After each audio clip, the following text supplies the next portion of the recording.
Salut à tous, aujourd'hui je vous indique les couples de serrage, les outils à utiliser, mais surtout comment faire pour remplacer les plaquettes, les disques et les roulements arrière sur Scénic 2 et Grand Scénic 2.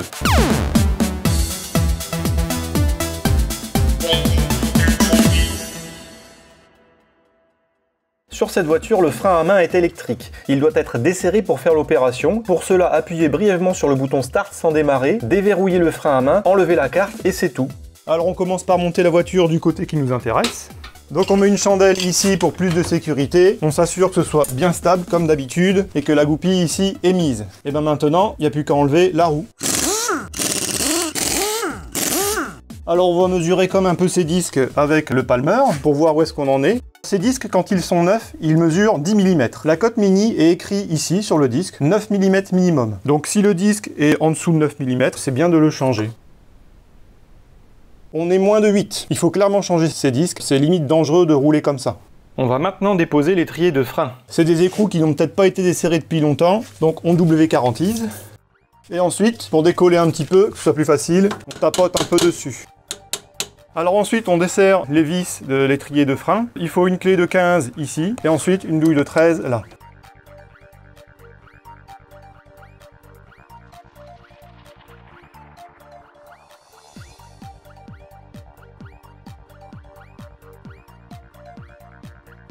Voilà, les deux vis sont enlevées. Alors pour information, on peut ici remarquer que le frein à main est bien détendu.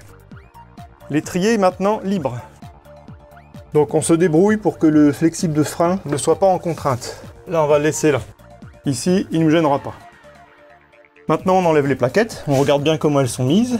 Donc les plaquettes, normalement, la cote minimum, c'est 3 mm. Là, on voit que ça fait un peu plus. Mais comme le disque est complètement usé, on change aussi les plaquettes. On va enlever les deux vis de support d'étrier. Elles sont là et là.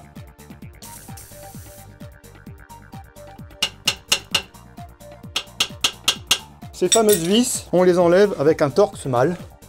Alors c'est écrit X16.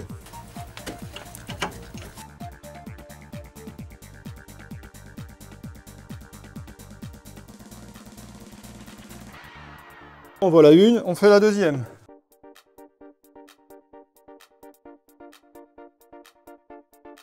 Victoire, j'ai mon support d'étrier. Maintenant on va enlever le disque. Et en fait, vous voyez que le disque, il n'y a pas de petite vis pour l'enlever, tout simplement parce que ça, c'est exactement la même pièce. Donc on prend un marteau et on enlève le capuchon qui est ici avec un ciseau. Hop, le capuchon est enlevé. Et ensuite, ici, on a une douille de 30 à enlever. Et on enlève l'ensemble. Avant de remonter le nouveau moyeu disque roulement, on va nettoyer un petit peu ça. Et comme je vais remettre un roulement ici, on va remettre un peu de graisse neuve.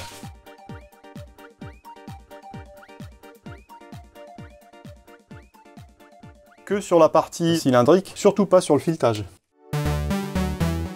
Alors voici la nouvelle pièce, disque, moyeu, roulement et capteur d'ABS, protégé ici par un capuchon en plastique qu'on enlève. On remet ici l'ensemble, et attention, ce qui est bien, c'est de garder vos pouces à l'intérieur pour pousser la bague intérieure du roulement, comme ça. Sinon, vous risquez à ce que la bague du roulement sorte. Donc on pousse avec les pouces.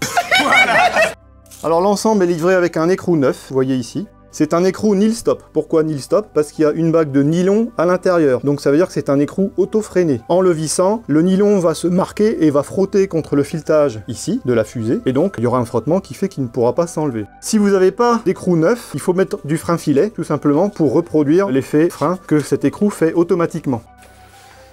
On serre l'écrou d'abord à la main et ensuite cet écrou va être serré au couple. Et le couple c'est 220 Nm. Alors ceci est une clé dynamométrique. On va régler 220. Dans 205 plus 15, on est à 220. Je serre en bas et c'est parti.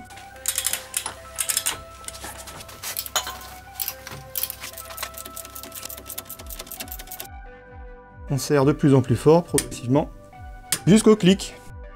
On remet le capuchon ici neuf avec un maillet. Et voilà, le disque moyeu roulement capteur d'ABS est en place. Alors sur cette voiture, les étriers sont flottants, c'est-à-dire qu'ici, il y a des colonnettes qui sont à ressort ici, et au bout d'un moment, il est possible que ça coince un petit peu. Donc ce qu'on fait, on tire, et au cas où, on peut remettre un peu de graisse. Là, ça me paraît bon, donc on peut refermer comme ça. L'important ici, c'est que ce soit facile d'appuyer, que ça ne coince pas. Et bien maintenant, on va pouvoir remonter cette pièce sur le porte-moyeu. Avant ça, je vais m'occuper des vis. Il s'agit de vis importantes. Concernant les freins, on met du frein filet.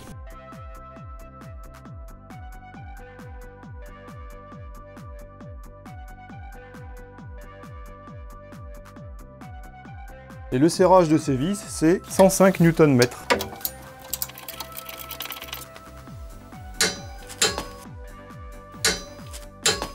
Comme on va repousser le piston de l'étrier, le liquide de frein va remonter dans le bocal. On va donc ouvrir le bocal derrière la broche plus de la batterie et on surveillera bien que le liquide ne déborde pas. Voilà, c'est fait, c'est pas extrêmement accessible, c'est la joie des scéniques. On va s'occuper maintenant de l'étrier. Alors vous voyez ici le piston a avancé puisque les plaquettes ont usé, donc le but ici va être de le repousser dans l'autre sens. Comme il y a un système de frein à main, il va falloir faire tourner le piston en même temps que de le repousser. J'ai ici une mallette de repousse piston avec différents embouts. L'idée c'est de trouver le bon embout qui vienne ici à l'intérieur. Je fixe ensuite l'embout ici et je peux serrer. Alors là le piston tourne et remonte en même temps. On surveille de temps en temps le niveau du liquide de frein et on va jusqu'au bout sans forcer pour enlever ensuite mon outil. Voilà, ici la différence c'est que le piston est remonté tout en haut. On va pouvoir remonter l'étrier et les plaquettes. On va reposer les plaquettes sur le support d'étrier, la garniture vers le disque. Les anti-bruits, voilà, vers le haut. Ce qui est important, c'est que l'étrier de frein appuie sur les ressorts anti-bruit. Et on peut maintenant replacer l'étrier de frein. Des nouvelles vis sont livrées. Elles ont déjà du frein filet demi, donc pas besoin d'en rajouter.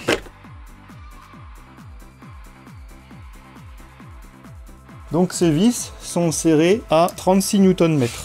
Vous pouvez retenir la clé de 15 avec votre poignet pendant qu'on serre de l'autre côté. Alors 36 c'est pas énorme, voilà.